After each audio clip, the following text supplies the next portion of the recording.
Нурланбек Тургунбек уулу шайланды. Ишенишиңиздерди актаганга толук күч аракетимди жумшайм. Рахмат. Раз уж решили пойти путем диктатуры в парламенте, идите до конца. Түндүк, түштүк, тиги бу деген маселе бул жерде болбош керек. Бул маселени көтөргөндүн өзүнүн жоопкерчилиги бар. Бул фракцияга же тигил фракция кирдип, сиз мажбурлай албайсыз. Бир эки адамга же бир адамга кызмат кылбайм. Ушу эки досту да уруштурган ушу ушакчылар болду. Мына генералыбыз Камчыбек Кыдыршаевич мен тамашалап коем кээде азыркынын аталыгы сизсиздер. Мына бир аталыкка экинчи аталык. Ар бир айтылган сөз, ар бир айтылган сын пикир артында жоопкерчилиги бар экенин унутпашыбыз керек. Анда баарыңыздарга рахмат. Мен төрдөн түштүм, ордума отурдум. Кыргыз Республикасынын Жогорку Кеңешинин төрагасын шайлоо боюнча жашыруун добуш берүүнүн натыйжасында депутат Нурланбек Тургунбек уулунун талапкерлиги үчүн макул 84, каршы 3 чечилди. Жашыруун добуш берүүнүн жыйынтыгы боюнча Кыргыз Республикасынын Жогорку Кеңешинин төрагалыгына депутат Нурланбек Тургунбек уулу шайланды. Комиссиянын мүчөлөрү.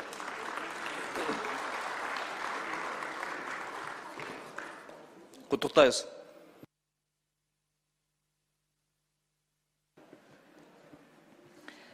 Урматтуу депутаттар, эми Жогорку Кеңештин токтом долбоорун бекитип алсак, уруксат берсеңиздер, мен окуп койсом токтом долбоорун.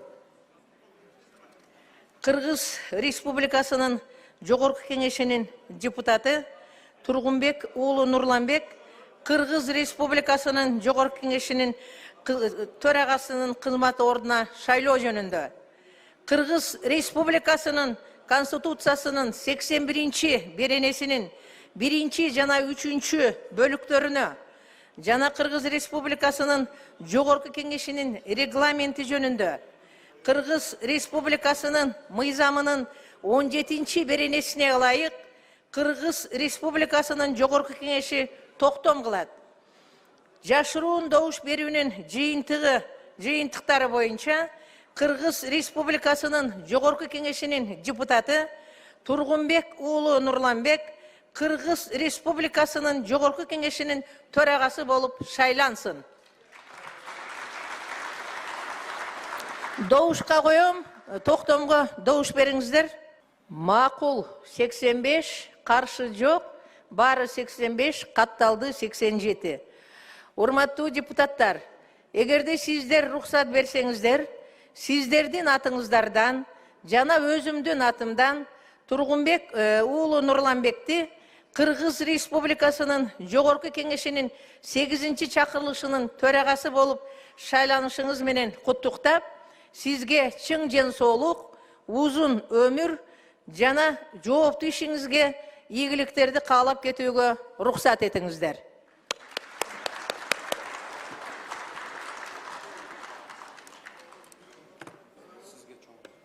Эч нерсе эмес.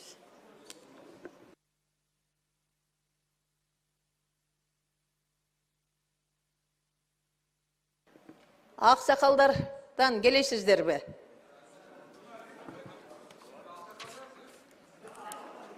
Эмне кылабыз анан? Салт боюнча. Эжеке? Все.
Саламатсыздарбы, урматтуу депутаттар.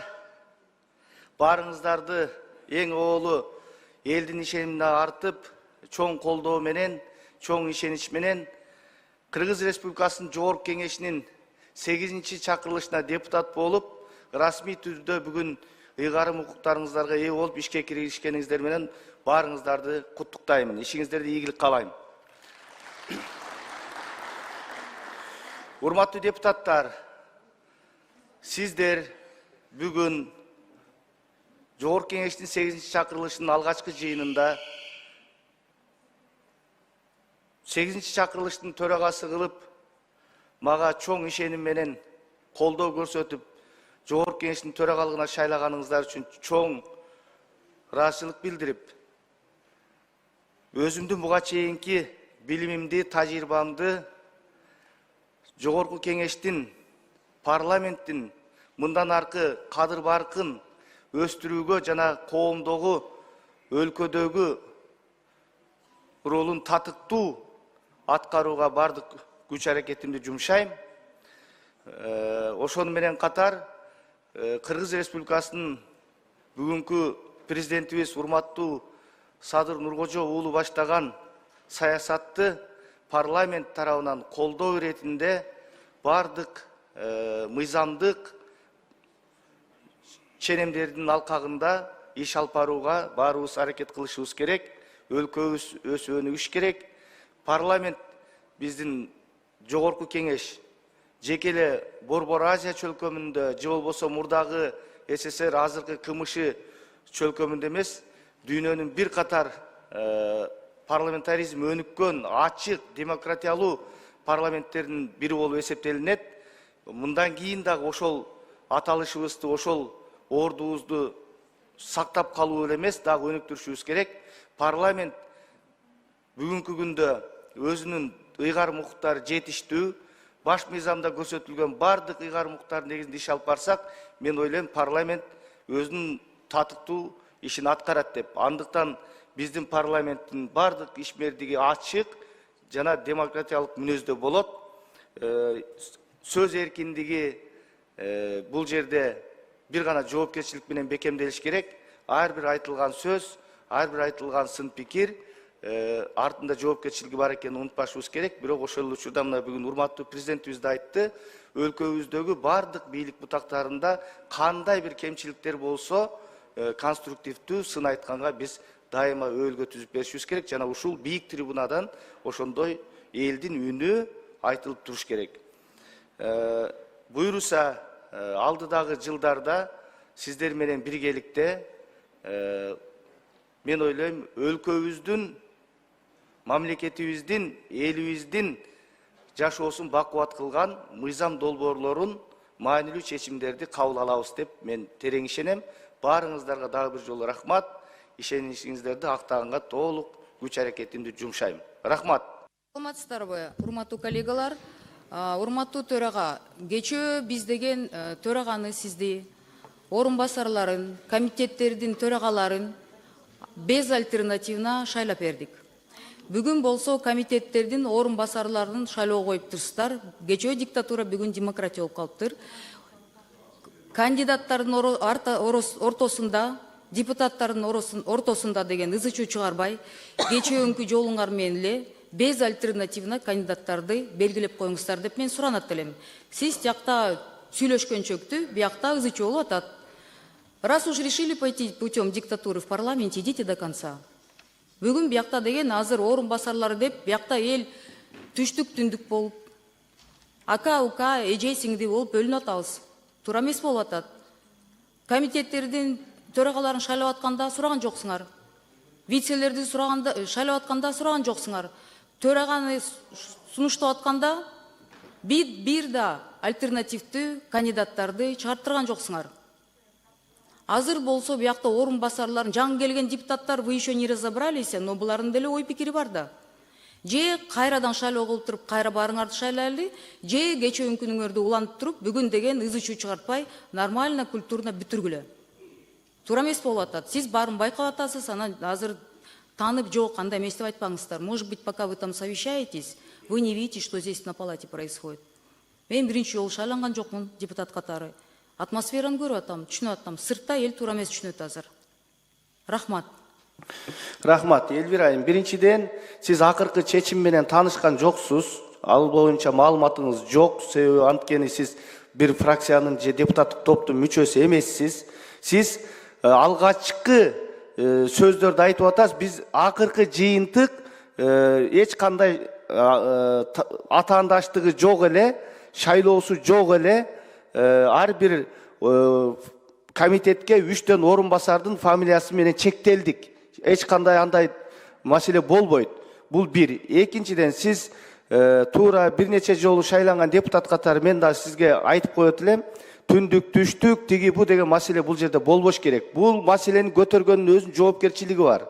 Эч кандай андай сөздөр бул бийик трибунадан, парламенттин жыйындар залынан мындан кийин айтылбаш керек. Сиз ага жол бербеңиз. Мунун жоопкерчилигин өзүңүз жакшы билесиз. Эч кандай андай бөлүнүү жок бул жерде. Эми анча-мынча сөздөрдү бул жерде расмий түрдө микрофондо айтыштын кажети жок. Биз ошондой чечтик. Мына акыркы чечим лидер фракциялардын бардыгы менен кеңешип чечтик. Эч кандай ызы чуусу жок эле, кечегидей болуп бүтөт. Рахмат.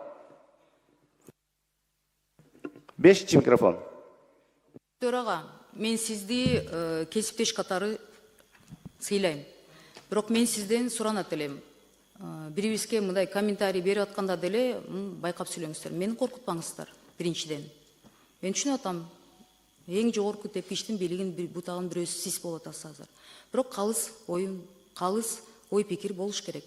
Сыйлап, урматташ керек бирибизди.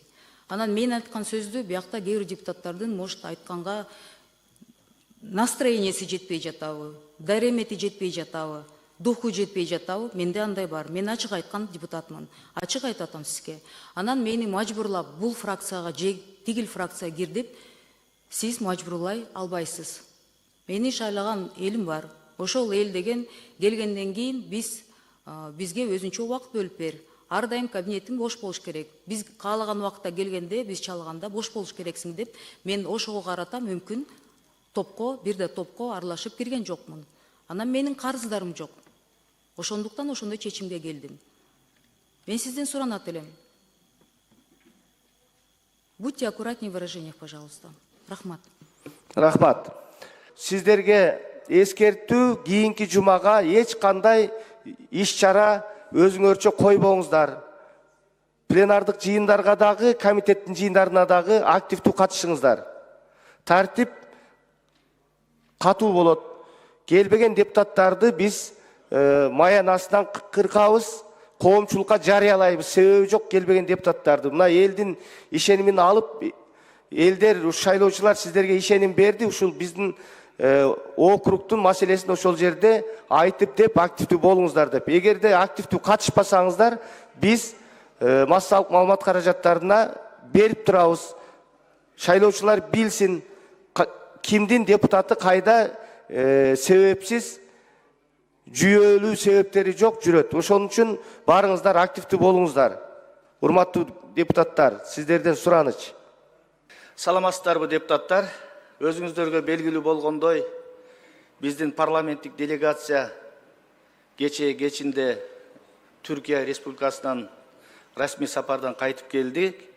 Расмий сапар абдан жемиштүү жана маанилүү болду. Биздин бул расмий сапарга Түрк Республикасы абдан чоң маани берип, белгиленген бардык жолугушуулар жогорку деңгээлде өттү, жогорку уюшкандыкта, жогорку даярдыкта кабыл алышты. Өзүбүздүн парламентарийлерден сырткары, парламенттин төрагасынан сырткары Түркия Республикасынын президенти Режеп Тайип Эрдоган менен да жолугушуу болду. Эки тараптуу жолугушууда эки өлкөнүн ортосундагы бир топ маанилүү маселелер талкууланды. Мен айтат элем, жалпы жонунан биздин расмий сапар абдан жемиштүү болду. Биз расмий сапарда жүргөн мезгилде биздин өлкөбүздө бир топ саясий оош кыйыштар болуп кетти. Буга бардыгыбыз күбөбүз.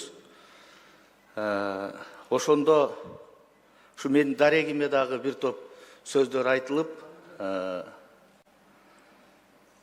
түрдүү маселелер болуп тур. Мен айтып коет элем, биринчиден, урматтуу депутаттар, урматтуу кыргыз эли, мен бир эки адамга же бир адамга кызмат кылбайм. Мен кыргыз элине, кыргыз парламентине кызмат кылып келатам. Мындан кийин дагы кыргыз элине, кыргыз парламентине, кыргыз мамлекетине кызмат кылам. Ошондуктан мени бир эки адамга же бир адамга байлаган туура эмес. Кудайга шүгүр, мынакей өзүңүздөр билесиздер, 2022 жылы 5 октябрда Жогорку кеңештин 7-чи чакырылышына төрага болуп шайландым. Ошол күндөн ушул күнгө чейин бардык аракетимди Кыргыз Республикасынын парламентинин кадыр баркын арттырууга, ушул жерде кыргыз мамлекетине, кыргыз элине, келечегине маанилүү, керектүү мыйзам долбоорлорун, мыйзамдарды жана маанилүү мамлекеттик чечимдерди кабыл алууга өзүмдүн салымымды коштум деп айта алам. Бүгүнкү күндө Кыргызстанда стабилдүүлүк, эң башкысы саясий туруктуулуктун жетишкендигинин негизинде мына өлкөбүздө өсүп өнүгүүлөр болуп атат.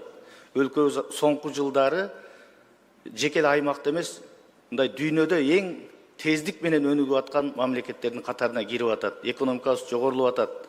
Буга сөзсүз түрдө урматтуу президентибиз Садыр Нуркожоевич баштаган команданын, ошондой эле кыргыз парламентинин салымы абдан чоң жана маанилүү. Анткени бардык ошол зарыл мыйзамдар, керектүү мыйзамдар ушул жерде кабыл алынып, ушул жерде ошо чечимдер жактырылып атат. Ошонун негизинде ушундай өнүгүүлөргө, өбөлгө түзүлүп атат. Анткени менен урматтуу депутаттар, бизде ушундай саясий маданият болуш керек. Саясий маданият болуш керек, эч кандай бир ыз учуусу жок. Ар кандай бир бүдөмүк ойлорго талкуу жаратпастан мен өзүм ушундай чечим кабыл алдым. Бүгүн Кыргыз Республикасынын Жогорку кеңешинин төрагасы кызматынан өз эрким менен кетүүгө чечим кабыл алдым. Бул менин жеке чечимим. Мага эч ким басым, кысым көрсөткөн жок. Ага жол да бербеймен. Бул менин мүнөзүм ошондой. Ошон үчүн сөздү көбөйтпөйүн дедим. Бизде стабилдүүлүк болуш керек. Урматтуу президентибиз Садыр Нуркожоевич баштаган саясий реформалар толук аягына чыгыш керек, саясий туруктуулук болуш керек. Мына ушул максатты көздөп, мамлекетчилдик сезим менен мен ушундай чечимди кабыл алып отурам. Мен чечимимди колдоп бериңиздерди суранам. Мени Жогорку кеңештин төрагасы, Кыргыз Республикасынын Жогорку кеңешинин 8-чи чакырылышынын төрагасы кылып, чоң ишеним менен шайлаган ушул жерде бардык Кыргыз Республикасынын Жогорку кеңешинин депутаттарына терең ыраазычылык билдирем. Ошол эле учурда Жогорку кеңештин аппаратына терең ыраазычылык билдирем, аппараттын кызматкерлерине. Барыңыздар сак саламат болуңуздар. Мен азырынча эч жака кетпейм, эч жака барбайм. Ушул жерде сиздердин араңыздарда катардагы депутат болуп, ушул өлкөнүн келечегине кызмат кылууга даярмын. Бар болуңуздар. Рахмат. Кезек эми келди мага, баягы калыс бололу, адилет бололу дейбиз, өзүбүздөн баштайлы. Мен эми азыр элдин атынан сүйлөгүм келип атат. Эл өкүлү болгондон кийин мына 2 күндөн бери Кыргыз мамлекетинде элдин баары түмөн түйшүктүү ойдун төгөрөгүндө эл абдан кыжаалат болуп турат. Бул эмне болуп кетти деп. Ушунчалык саясат тездик менен өнүгүп атат. Саясий кырдаал, саясий абал кандай болгон учурда дагы адилеттикти тутсак, бирөөнүн артынан бычак сайып иш кылганды токтотсок, мамлекетте саясаттын эң чоң чордону саясат ушул жерде болот. Мен мына кече күндөн бери айтып атам, ушул жерде коллегалардын баарына. Ай, каглайындар, төрагабыз турат. Нары бери чуркап, артынан бычак урмай токтотолу. Парламентте төрага эч бөлүп жарган жок. Адилеттик үчүн айтып коеюн мен. Бардығына тегіз мамиле кылды. Кана кимди бөлдү, кимди жарды чыгып айткыла. Келгиле, А деди эми Б дейли. Кимиңерди бөлүп жарды? Көрүнгөн ушакты, көрүнгөн саясатты зуулдап жеткирип аткандар болду. Бет кайталы да. Бет кайталы. Эл бизди карап турат азыр. Ушу эки досту да уруштурган ушу ушакчылар болду. Президенттин жанындагы вице-премьер-министр кече чыгып алып айтып атат. Камчыбек Кыдыршаевичтин кылган ишин жөн эле жокко чыгарып атат. Камчыбек Кыдыршаевичтей болуп ошол вице-премьер элге иш кылсынчы. Соц тармактын бир маселесин түшүнбөй туруп, жөн эле блогер жүгүрүп чыгып, тиге чакырык жасап атат. Кимдир бирөө элди бөлүп жарып салгандай. Кана элдин бөлүп жарылганы? Эл бөлүнүп жарылган жок. Кагылайын, кыргыз элинен айланайын. Эл бөлүнгөн жок. Элди бөлүп жарган, мо саясатты кылган ушул бийликтегилер болуп атат. Ошол вице-премьер элди бөлүп жарып атат. Чакырык жасап атат. Мен дайым адилеттикти айтам. Тарых үчүн айтып коелу. Бүгүн мүмкүн эл душманы көрөр, мүмкүн бизди адилеттик айтканыбыз үчүн бүгүн бир кодулоолорго каларбыз, чыдайбыз. Чоң саясатта жүрөбүзбү? Бул жерге парламентке чыдаганыңар келгиле. Кээ-бирлер жүрөт, комфорт зонадан чыкпай. Мамлекеттин майнасын алып атат. Ошонусуна курсам. Эл, кыргыз элинин шору. Эгерде биздин саясат таза болбосо, элдин шору. Эки дос деп, мына эл эки дос деп эркелетип айтып коет. Жакшы маанисинде. Эки достун ынтымагындан бузгандар болду. Кана кимин Камчыбек Кыдыршаевичтей чегараны чечүүдө мен ошол вице-премьерлерге айтар элем. Кыйын экенсиң, социалдык маселени биринчи орунга коюп койбойсуңбу? Президентке күйөр экенсиң, элге күйөр экенсиң. Бүт проблема социалдык маселелерде жылган. Оюңузду аягына чыгарып алыңыз. Ошон үчүн парламент чоң аянтча президент менен Камчыбек Кыдыршаевичти ымалага келтирип, ынтымакка келтире турган ушул жербиз. Эгиле бир кайрылуу кылалы. Токтотолу. Эл бир атасынан айрылып калгандай абдан кыжалат болуп чалып атышат. Токтотолу, эми ачуу чындыкты кимдир бирөө айтыш керек. Мына мен ошол туруп берейин. Келиңиздер, барыбыз чогуу бир президентке кайрылуу жасайлы. Болбойт мындай деп. Чогуу келдиңер. Оор учурларда чогуу көтөрдүңөр жүктү. Жөн эле ушинтип эле Камчыбек Кыдыршаевич жөнөкөй киши эмес, айланайындар. Кечетен бери күтүп атам да ушул жерде жанында жүргөндөр ошо кишинен. Бүт жыргалын көргөндөр жанында жүрүп. Бир гана Үмбеталы чыкты, рахмат Үмбеталыга. Мен кечетен бери ойлонуп атам, кимдир бирөө айтар бекен, жигиттерден кимдир бирөө мындай чыгып, ушул эки дос урушпаш керек, жараштыралы деген сөздү айтар бекен деп аттым эле кечетен бери. Мына ошонун курмандыгы болуп отурат төрага. Бул кишинин мен бир канча жолу эч кимди сатпаган, бир канча жолу күбө болгонмун. Жигит деген жигитче кетет монтип. Мына өзүнүн арызы менен кетип атат. Мына азыр угуп отурабыз бардыгыбыз. Ошон үчүн мен келиңиздер, эми жогорку кеңеш чоң аянтча берге келип эле күн өткөрүп күн тартибин карап коюп кете бербестен саясатка аралашалы. Кризистик абалда туруп берели биз дагы. Мен барыңыздарды чакырам, ынтымакка чакырам барыңыздарды. Бөлүнүп жарылууга эмес, ынтымакка чакырам. Рахмат. Урматтуу депутаттар, жумушубузду улантсак кандай дейсиздер? 6-чы микрофон, процедурный. Саламатсыздарбы? Жумушубузду улантабыздар. Ар дайым эле шашып жүрөбүз да биз. Бүгүнкү болуп аткан көрүнүш бул могу бирөөңөр баары бир спикерликке коесуңар да ушул жерден баары бир спикердин ордуна отурасыңар бирөөңөрчү. Ошол кишиге кайрылармын. Мен микрофонду өчүрөм. Министрлерди бар кете бер, жумушуңа бара бер. Суроосуз узатабыз.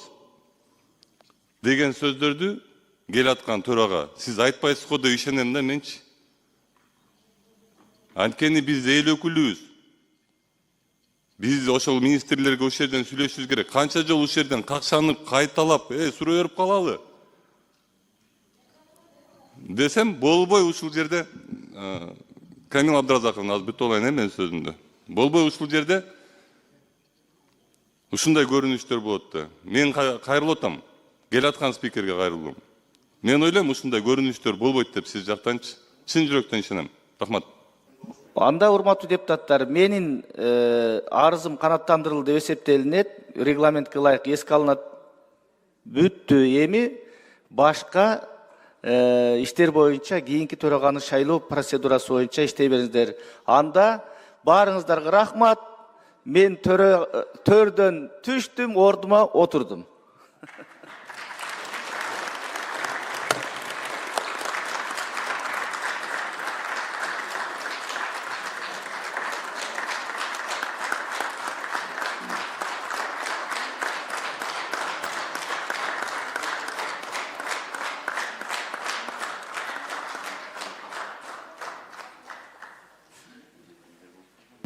Биринчи процедурный.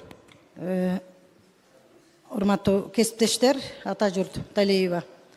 Эми шашпасак. Асман ойлуп жерге түшүп калган жок. Шашылбаңыздар. Акылды пештейли. Акылдашалы. Биз бир мындай бир көчөдө эле бир жоро отурушка жетекчи дайындап аткан жокпуз. Урматтуу коллегалар, менин тарыхымда биринчи жолу спикер мындай өзүбүз шайладык. Эч ким көрсөтүп бербей бизге спикерди. Мен ошону көрдүм да бүгүнчө. Анан экинчиден айтайын деген, мен ушундай адам экен, мен ушундай Кудай жаратып берем. Кеткенине деле пакта кое бербейт экен, келгенине деле пакта койбойт экен, мен ушундай кылыптыр да. Кечирим сурайм мен. Айтайын деген, Мардан Абдрахманович, аманатты алып кетесиз деп ойлойм мен. Чын жүрөктөн сизге ошол аманатты аткарганды чын жүрөктөн каалайм. Рахмат.